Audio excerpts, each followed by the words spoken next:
할렐루야. 하나님의 사랑과 은총이 넘치시기를 축원합니다. 오늘 11월 6일 수요일 날 아침입니다.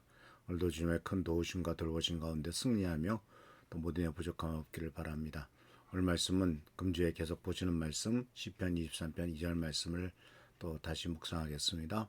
그가 나를 푸른 풀밭에 누이시며 쉴만한 물가로 인도하시는도다. 우리는 이 말씀 속에서 어떻게 하면 우리들의 이 분주하고 바쁜 생활을 벗어나서 정말 하나님께서 주시는 진정한 평안과 축복을 주실 수 있는가 하는 것을 같이 생각해 보고 있습니다. 오늘 말씀 속에서도 이제 이 본문 말씀을 하나하나 좀 생각해 보면은 푸른 풀밭과 쉴만한 물가라고 하는 것으로서 먼저 주님이 우리를 인도하시는 장소를 발견할 수가 있습니다.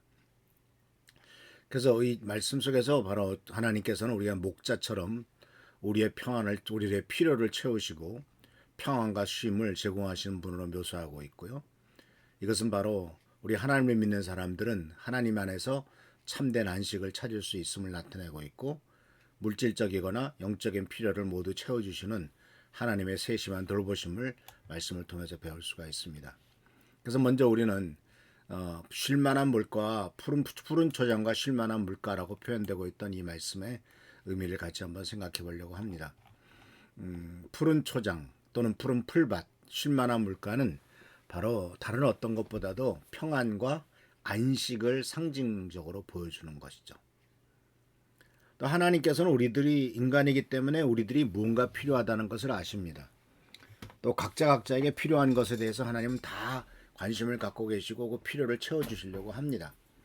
그래서 양떼들에게 있어서 정말 필요한 것은 바로 무엇이냐 했을 때 양떼들은 푸른 풀밭과 쉴만한 물가다라고 하는 것을 주님은 아시고 양떼들에게 이런 것들을 채워주시려고 하시죠. 그래서 이 푸른 풀밭과 쉴만한 물가는 끊임없는 염려와 걱정, 근심에서 벗어나서 쉴 수 있는 안식처를 상징적으로 표현하고 있습니다. 사랑하는 성도 여러분, 정말 우리의 삶에서 진정한 안식처가 어디 있습니까? 진정한 쉼을 누리는 데가 어디 있습니까? 물론 우리는 직장 생활을 하고 집에 돌아와서 쉬고 그 다음 날 아침에 또 일찍 일어나서 회사 나가고 이런 정말 다람쥐가 쳇바퀴 돌듯한 인생들을 계속 반복해 나갑니다.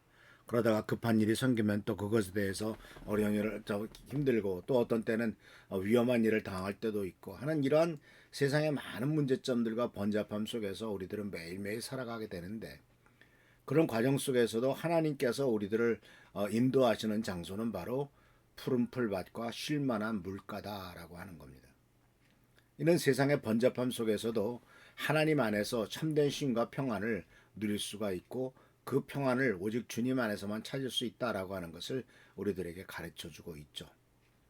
우리가 살고 있는 현대사회는 매우 바쁘고 스트레스가 엄청나게 많지 않습니까? 그런데 이러한 환경 속에서 하나님을 믿는 사람들은 하나님 앞에 나아가서 영적 평안을 구하고 또 기도 속에서 기도를 통해서 주님의 품 안에서 쉼을 얻을 수가 있겠죠. 그래서 우리들은 신앙생활 속에서 주님께 나아가면 푸른 풀밭과 쉴만한 물가가 있다라는 것을 진정으로 안다면 일상의 걱정과 두려움을 하나님 앞에 맡기는 훈련이 필요하다라는 사실을 우리가 생각하게 됩니다. 예수님께서도 마태복음 11장 28절 30절에 이렇게 권면하셨습니다. 수고하고 무거운 짐진 자들아 다 내게로 오라.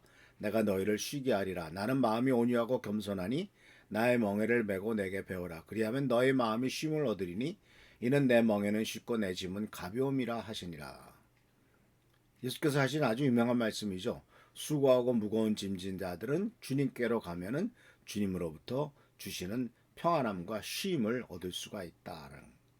그러니까 이 수고하고 무거운 짐을 지고 있는데 주님 앞에 나가면 쉬게 한다는 것은 그 무거운 짐을 벗겨주시겠다는 것이고, 그 모든 수고하고 무거운 짐으로부터 우리를 자유롭게 해주시겠다라고 하는 것이죠.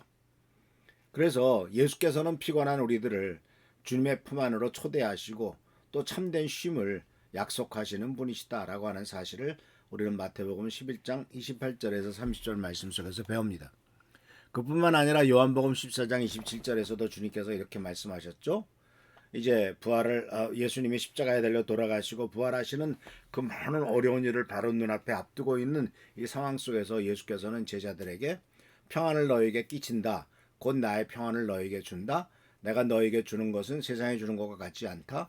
너희는 마음에 근심하지도 말고 두려워하지도 말라라고 말씀하시면서 바로 주님께서는 비록 제자들을 이 땅에 남겨두고 떠나가시지만 그러나 주님께서는 성령님을 보내셔서 우리들에게 에너지를 주시고 힘을 주시고 능력을 주셔서 이 세상에서 이길 수 있는 힘을 주실 것이다라고 약속하셨죠. 그랬을 때 그러한 놀라운 그 주님께서 주시는 놀라운 힘은 바로 우리들에게 참된 평안의 근거가 됩니다. 세상에서는 어떤 것을 가지고 우리가 평안을 누릴까요? 아마도 몸이 건강하고 또 돈이 좀 있어야 되고 또 별로 걱정 근심 없어야만 우리가 평안하다고 느끼지 않겠습니까? 근데 그런 것들은 사실은 보장되지가 않죠. 언제 어떤 일이 생길지 모르는 게 인생길 아니겠습니까?